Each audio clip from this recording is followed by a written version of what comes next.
కాబట్టి ఇప్పుడు అందరూ భయపడేది ఏంటంటే, ఇప్పుడు డొనాల్డ్ ట్రంప్ జాతిని అక్కడ అమెరికన్ ప్రజలను ఉపయోగించి ప్రస్తుతం మాట్లాడిన స్టేట్మెంట్లో కేవలం గంటల్లో ఇరాన్ని నాశనం చేస్తా అనే మాట రాత్రికి రాత్రే ఇక ఇరాన్ని సర్వనాశనం చేయగల శక్తే అమెరికా సొంతం అని మాట్లాడుతున్నాడు. ఇప్పటికీ అన్ని ఆయుధాలు, సకల ఆయుధాలని బయటికి తీశాడు. కాబట్టి ఇంకా ఏ ఆయుధం ఉంది? ఇప్పుడు ఈ మిసైల్ ఫోర్స్ అంతటిని పట్టుకెళ్ళి ఇరాన్ మీద వేసిన ఇరాన్ నాశనం అయ్యే పరిస్థితి లేదు.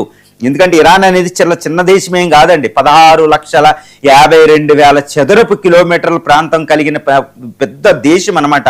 ఆ దేశం అంత ఈజీగా నాశనం అవ్వదు.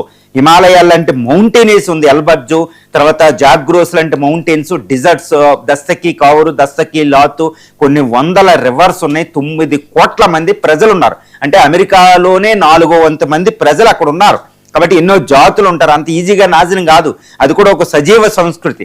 మరి 4-5 గంటల్లో ఇరాన్ ఎలా నాశనం చేయగలడు? యుద్ధ విరమణకి ఇరాన్ని నేను తెప్పిస్తా